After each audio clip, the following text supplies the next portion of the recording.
हो सकते हैं और अपनी करामात दिखा सकते हैं। अब सरकार क्या कदम उठाती है देखना होगा। बढ़ते हैं आगे। बिहार से इस वक्त की एक बड़ी खबर आ रही है।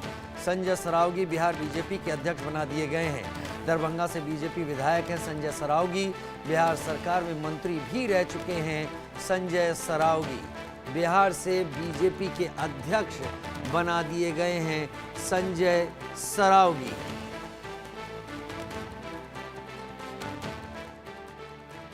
तस्वीर उनकी आप देख पा रहे हैं। 3 पिछले दिनों में परिवर्तन हुए हैं।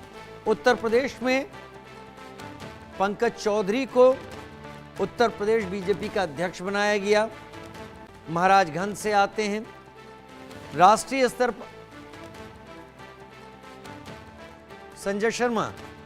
संजय जी विस्तार से बताएं। देखिए, बिहार में विधानसभा चुनाव होने से लिहाजा बिहार में फिलहाल संगठन चुनाव की प्रक्रिया को पहले रोक दिया गया था। लेकिन जब वहां पर चुनाव हो चुके हैं, सरकार का गठन हो चुका है, तो वहां पर जो बीजेपी के अध्यक्ष थे दिलीप जायसवाल, वो बिहार सरकार में मंत्री बनाए गए हैं। इंडस्ट्री और कॉमर्स मिनिस्ट्री उनको वहां पर दिया गया है। तो वहां पर एक पद एक व्यक्ति का सिद्धांत को ध्यान में रखते हुए अब बीजेपी ने वहां पर नया बीजेपी अध्यक्ष नियुक्त किया है। तो बिहार बीजेपी के अब नए अध्यक्ष होंगे संजय सरावगी। संजय सरावगी की नियुक्ति जेपी नड्डा ने की, जो बीजेपी के राष्ट्रीय अध्यक्ष फिलहाल तकनीकी रूप से मौजूद हैं। उन्होंने इस नियुक्ति को अंजाम दिया है और साथ ही साथ ये भी कहा है कि तत्काल प्रभाव से नियुक्ति लागू होगी। यानी अब दिलीप जायसवाल की जगह लेंगे संजय सरावगी। और बिहार से ही नितिन नवीन को बीजेपी ने अपना राष्ट्रीय कार्यकारी अध्यक्ष बनाया है। और जनवरी 15 के बाद में उनको बीजेपी अपना फुल फ्लेश राष्ट्रीय अध्यक्ष नियुक्त कर देगी। आप सही कह रहे हैं, लेकिन मैं 3 नियुक्तियों को आपसे समझना चाहूंगा। एक नितिन नवीन की नियुक्ति, पंकज चौधरी की उत्तर प्रदेश में, और यहां पर सरावगी की नियुक्ति संजय सरावगी। ये तीनों अपेक्षाकृत युवा हैं। तो क्या बीजेपी वाकई बदलाव कर रही है? चोला धीरे धीरे बदल रही है, थोड़ा यंग, थोड़ा युवा भविष्य की बीजेपी के हिसाब से? देखिए, इसको आप कह सकते हैं कि एक तरह से आरएसएस का दबाव है बीजेपी पर कि संगठन में जितने भी पद हैं उन पर युवा चेहरों की नियुक्ति करे। तो इसमें एज का क्राइटेरिया बनाया गया था। 50 से कम उम्र वाले नेता को राष्ट्रीय अध्यक्ष बनाना था। उस क्राइटेरिया में नितिन नवीन फिट हुए और नितिन नवीन को उस लिहाज से संगठन का अनुभव भी था और साथ ही साथ सरकार में भी काम करने का अनुभव था।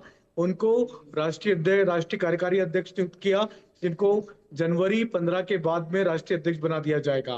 पंकज चौधरी की अगर हम बात करें तो वो लगभग 5 बार के सांसद है, 7 बार के सांसद हैं, केंद्र में मंत्री रह चुके हैं। साथ ही साथ वरिष्ठ नेता होने के साथ साथ कुर्मी समुदाय से आते हैं, जिसके वोट की बीजेपी को काफी वहां पर जरूरत थी। 2027 को ध्यान में रख करके बीजेपी चाहती थी उसका पिछड़े तबके का वोट इंटेक्ट रहे। साथ ही साथ कुर्मी तबके का जो वोट बीजेपी को से जो अब तक छिटका हुआ था, बीजेपी चाहती कि वो वोट उसको फिर से वापस मिले और इस नाते कहीं ना कहीं पंकज चौधरी की नियुक्ति की गई। अगर अब बिहार की बात करें तो वहां पर दिलीप जायसवाल की जगह संजय सरावगी को नियुक्त किया है। तो क्योंकि दिलीप जायसवाल अब बिहार सरकार में मंत्री बनाए गए हैं, बिहार में चुनाव पूरे हो चुके हैं, नई सरकार बन चुकी है, तो वहां पर कोई नया अध्यक्ष बनाया जाना था। तो संजय सरावगी की नियुक्ति को इसी लिहाज से इसी नाते देखना चाहिए। वाकई संजय सरावगी की नियुक्ति को भी इसी नाते देखना चाहिए। एक तो युवा होती बीजेपी और दूसरा समीकरणों को साधने की भी कोशिश यहां पर हो रही है।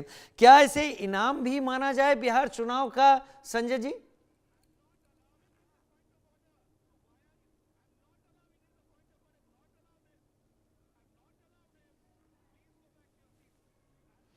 चलिए, तकनीकी कारणों से संपर्क टूट गया संजय शर्मा से हमारा। हम लगातार दर्शकों को बता रहे हैं कि बिहार सरकार में मंत्री भी रह चुके हैं संजय सरावगी। दरभंगा से बीजेपी विधायक, उन्हें बिहार बीजेपी का नया प्रदेश अध्यक्ष बनाया गया है।